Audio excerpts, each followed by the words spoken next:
오늘 읽을 성경 말씀은 창세기 13장부터 15장입니다. 13장 1절부터는요, 아브라함과 롯이 서로 떠나다 이렇게 제목을 정했습니다. 성경에서 그렇게 제목을 정해놨습니다. 아브라함과 롯이 갈대아우르에서 함께 떠났지요. 그런데 둘 다 부자가 됐어요. 목축업을 하는 분들인데 땅이 좁으니까 서로 목자들끼리 싸우게 됩니다. 그래서 이제 헤어지게 되는 내용이 나오지요. 아브라함이 양보를 해서 네가 먼저 선택을 해라. 그랬더니 조카가 자기가 생각하기에 좋은 땅에 이제 선택을 해서 들어가게 되고, 아브라함은 이제 14절에 보니까 헤브론으로 옮깁니다. 헤브론, 유명한 곳이죠. 다윗이 왕이 되었을 때, 남쪽 유다의 왕이 되었을 때 그 왕도로 삼았던, 수도로 삼았던 곳이 헤브론입니다. 이때부터 이제 헤브론이라고 하는 말이 등장을 하고, 이 헤브론 땅은 정말 유명한 땅이 됩니다. 그래서 헤어져 가지고 이제 각자 삶을 살고 있는데, 어느 날 조카 롯이 그 주변에 있는 나라들의 침공을 받아가지고 끌려갑니다. 그때 아브라함이 그 소식을 듣고 집에서 길리운 사람들, 훈련된 사람, 군인들 318명을 데리고 밤에 쫓아가서 아브라함을 구출해냅니다. 그리고 구출해내서 오고 있는데 아주 중요한 내용이 하나가 나오죠. 14장 18절인데 한번 이 말씀을 좀 읽어보겠습니다. 14장 18절 말씀, 18, 19, 20절 말씀 한번 읽어보겠습니다. 시작. 살렘 왕 멜기세덱이 떡과 포도주를 가지고 나왔으니 그는 지극히 높으신 하나님의 제사장이었더라. 그가 아브라함에게 축복하여 이르되 천지의 주제이시오 지극히 높으신 하나님이여 아브라함에게 복을 주옵소서. 너희 대적을 내 손에 붙이신 지극히 높으신 하나님을 찬송할지로다 하매 아브라함이 그 얻은 것에서 10분의 1을 멜기세덱에게 주었더라. 살렘 왕 멜기세덱이라는 사람이 등장하는데요, 제사장이라고 되어 있습니다. 제사장. 그리고 떡과 포도주를 가지고 와서 아브라함에게 주었다 이렇게 되어 있습니다. 여러분, 지금은 창세기입니다. 창세기. 제사장이라고 하는 제도가 없습니다. 제사장이라고 하는 제도는 이제 한참 뒤에 나오는 거거든요. 그런데 살렘 왕 멜기세덱이 제사장이었더라. 이 부분을 가지고 히브리서에서 해석을 해주고 있습니다. 멜기세덱은 어디서 태어났는지도 태어난 것도 없고 부모가 누군지도 모르고 그러면서 일반 사람들, 아론 계열의 제사장이 아니라 하나님 나라의 계열의 제사장이다 이렇게 설명을 하고 있거든요. 그러니까 멜기세덱은 일반적인 제사장이 아닙니다. 예수 그리스도를 예표하는 거죠. 그래서 여기 떡과 포도주를 가져다가 아브라함에게 주는데, 이것은 뭐 어떤 걸 의미하죠? 떡과 포도주는 신약 성경에 예수님께서 성찬 예식을 할 때 떡을 떼어주고 포도주를 나누셨던 그 사건을 그대로 알게 해주는 그런 내용입니다. 여러분, 이 창세기의 말씀은 창세기, 출애굽기, 레위기, 민수기, 신명기 5권의 책은 모세가 쓴 책이라고 알려져 있거든요. 그 당시에 이런 생각 자체를 못하는 거죠. 어떻게 예수님께서 이 땅에 다시 오시며 이 땅에 오시며 예수님의 그 몸을 찢으셔서 떡과 포도주가 되시는지 그런 것들을 상상할 수 없습니다. 그런데 하나님께서 감동을 하셔서 멜기세덱이 떡과 포도주를 주신 것을 모세가 기록하는 것을 볼 수가 있습니다. 그래서 아브라함을 축복하는데요, 축복할 때 아브라함이 얻은 것에서 10분의 1을 멜기세덱에게 주는 내용이 나옵니다. 이걸 보면은요, 하나님 앞에 10분의 1 물질을 드리는 것은, 이것은 하나님의 명령이기도 하지만 자원에서 드리는 겁니다. 자원에서. 야곱이 그 베델에서 돌벽에 잘 때 하나님을 만나죠. 하나님을 만났을 때 야곱이 나를 무사히 다시 고향으로 돌아오게 하시면은 내가 얻은 것 중에서 10분의 1을 하나님 앞에 드리겠습니다라고 약속을 합니다. 그러니까 하나님의 주신 그 은혜가 너무 크고 놀라워서 하나님 앞에 자발적으로 내 삶의 10분의 1, 내 인생의 10분의 1, 그리고 내 모든 얻은 재물의 10분의 1을 하나님 앞에 자발적으로 드리겠다고 그렇게 약속을 하는 거지요. 그러다가 이제 중간에 와가지고 이제 제사장 시대가 되면서 그 제사장들의 업무, 레위 지파는 분깃이 없으니까 그들이 제사장 업무를 감당할 수 있도록, 제사 사역을 감당할 수 있도록 백성들에게 10분의 1을 드려서 하나님의 일이 이루어지도록 그렇게 이제 공식화되고 하나의 어떤 제도화 되는 것이지, 원래 이 10분의 1이라고 하는 것은요, 자발적으로 하나님 앞에 구원에 대해서 감사함으로 드린 예물이었다 하는 것을 알 수가 있습니다. 이런 아주 중요한 내용이 14장에 나오고요. 그리고 나서 15장으로 넘어가서 여호와께서, 하나님께서 아브라함과 언약을 세우시는 내용이 나옵니다. 오늘은 이 내용 중에서 15장 내용을 좀 더 살펴보려고 합니다. 먼저 우리 15장 1절 말씀 한번 다 같이 읽어보겠습니다. 15장 1절 다 같이 읽어보죠. 시작. 이후에 여호와의 말씀이 환상 중에 아브라함에게 임하여 이르시되 아브라함아 두려워하지 말라. 나는 내 방패요 너의 지극히 큰 상급이니라. 하나님께서 본인 스스로를 소개하기를 뭐라고 소개하고 있냐면 방패요 상급이라고 소개하고 있습니다. 한번 따라합시다. 나는 내 방패요 너의 지극히 큰 상급이니라. 방패라는 말을 들을 때 생각나는 게 무엇입니까? 전쟁에 나가서 상대방이 공격을 할 때 상대방의 공격을 막아주는 역할을 하는 게 방패입니다. 로마 시대 로마 군인들은 큰 방패를 들고 다녔거든요. 어떤 방패는 자기의 키보다 더 큰 것 같은 그런 큰 방패를 들고 다니면서 전쟁에 임하게 됩니다. 자기를 보호해주는 역할을 합니다. 그런데 에베소서에 가서 이 방패에 대한 이야기를 하면서 뭐라고 말씀하고 있냐면 믿음의 방패, 너희가 전신갑주를 입으라 그러면서 구원의 투구를 쓰고 뭐 흉배를 붙이고 평안의 신발을 신고 여러 가지 얘기를 하면서 믿음의 방패를 들고 이렇게 되어 있어요. 믿음의 방패. 그러니까 여러분 내 방패요 라고 말씀을 했을 때 우리가 그 하나님을, 방패 되신 하나님을 믿음으로 반응해야 된다는 것을 알 수가 있습니다. 하나님이 내 방패시구나. 그리고 하나님이 내 방패가 되어주시는데 나는 믿음으로 그 하나님을 나의 방패로 삼을 수 있다 하는 것을 알 수가 있습니다. 믿음이 없으면 사탄 마귀의 공격의 대상이 됩니다.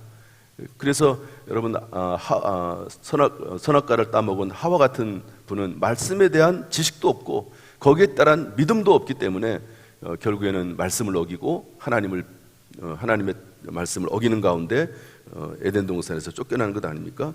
그래서 하나님이 방패시다라고 하는 말은 신약과 연결지어서 볼 때 믿음으로 하나님을 대해야 된다, 하나님에 대한 믿음을 가져야 된다 하는 것으로 이해해 볼 수가 있습니다. 또 너의 지극히 큰 상급이니라, 이것도 믿음하고 연결되어 있어요. 놀랍게도 히브리서 11장 6절 말씀 보면 뭐라고 되어 있습니까? 믿음이 없이는 하나님을 기쁘시게 하지 못하나니 하나님께 나아가는 자는 반드시 그가 계신 것과 또한 그가 자기를 찾는 자들에게 상 주신 이심을 믿어야 할지니라. 하나님을 찾는 자들에게 상 주신다는 사실을 믿어야 된다는 거죠. 하나님께서 아브라함에게 나는 내 방패다, 너의 지극히 큰 상급이다 라고 하는 것을 말씀하실 때는 하나님께서 그냥 무조건 지켜주겠다, 내가 너에게 상을 주겠다라고 하는 의미도 있지만, 그러나 내가 너의 상급이 되고 내가 너의 방패가 될 테니까 나에 대한 믿음을 가져라, 이런 말씀. 믿음을 가져라. 여러분, 하나님에 대한 믿음을 가지고 우리가 나가야 될 줄로 믿습니다. 어떤 일을 만나든지 간에 하나님이 나와 동행하시고 나와 함께 하신다는 그 믿음을 가지고 살아가기를 주님의 이름으로 축복합니다. 오늘 하루도 하나님께서 큰 믿음으로 함께 하시기를 주님의 이름으로 축복합니다. 15장 6절 말씀을 읽어보겠습니다. 15장 6절 말씀 다 같이 시작. 아브라함이 여호와를 믿으니 여호와께서 이를 그의 공의로 여기시고. 하나님께서 방패요 지극히 큰 상급이다 이렇게 말씀했더니 아브라함이 대뜸 하는 말이 뭐냐면, 하나님 저는 아들이 없습니다. 하나님이 저를 이렇게 큰 부자로 만들어 주시고 하나님 저를 선택하셔서 믿음의 조상으로 세워주셨는데 아들이 없습니다. 하나님께서는 75세 될 때 저를 부르셔서 하나님께서 지금까지 인도해 오셨지만 아직까지 아들이 없습니다. 아들이라고 하는 것은 다메섹 사람, 나의 상속자가 될 만한 사람은 다메섹 사람 엘리에셀 뿐입니다. 그 사람이 내 상속자가 될 것입니다. 그러면서 하나님의 축복에 대해서 조금 이렇게 어떤 부정적이라고 할까요? 그런 의미의 내용을 말씀을 합니다. 그때 하나님께서 말씀하시기를 너의 몸에서 날 자가 내 상속자가 될 것이다. 그리고 너의 몸에서 태어난 그 아이가 하늘의 별처럼 자손이 많아질 것이다. 민족을 이루게 될 것이다. 이렇게 말씀을 해주십니다. 그랬더니 아브라함이 여호와를 믿으니 하나님께서 이것을 그의 의로 여기시고 이렇게 되어 있습니다. 참 성경 창세기부터 이미 믿음에 대한 의를 설명하고 있습니다. 신약의 대주제가 예수 그리스도를 믿음으로 말미암는 의, 칭의거든요. 그런데 창세기부터 사실 칭의의 개념이 나오고 있다는 사실을 잊어버리면 안 됩니다. 그러니까 하나님의 구원의 그 계획은 창세기부터 계속 이어져 있는 것이지 신약 성경에 곧바로 그냥 갑자기 튀어나온 게 아니다 하는 것을 알 수가 있습니다. 여기서 말씀을 보면은요, 믿으니 공의로 여기셨다는 말은 아브라함이 윤리적으로 완벽했다는 것을 의미하지 않습니다. 여기서 말하는 의는 윤리적 의가 아니라 관계적인 의입니다. 관계적인 의. 하나님께서는 지금 한번 생각을 한번 해보십시오. 아이가 없어요. 나이가 100살에 가까우고 있습니다. 그런데도 불구하고 하나님께서 너의 몸에서 난 아이가 상속자가 될 것이다, 민족을 이루게 될 것이다 라는 말을 했을 때 그것을 받아들이는 그것을 믿음으로 받아들이는 그 아브라함이 하나님 마음에 쏙 든 거예요. 하나님께서 그 믿음을 보시고 의롭다고 여기시는 겁니다. 그래서 여러분, 저나 여러분이 가지고 있는 의는 윤리적인 의가 아니고 관계적인 의다. 한번 따라합시다. 윤리적인 의가 아니고 관계적인 의다. 우리가 하나님을 믿는 그 믿음이 하나님과의 관계를 연결시켜주는 줄로 믿습니다. 때때로 우리가 부족하고 연약할 때가 많이 있죠. 아브라함도 실수 많이 하거든요. 그러나 그럼에도 불구하고 하나님을 믿는 믿음은 변치 않습니다. 그러니까 하나님과의 관계를 깨뜨리지 않았다는 거거든요. 사람들은 서로 어떤 불편한 일이 있을 때 관계를 아예 깨뜨리려고 하는 경우가 있어요.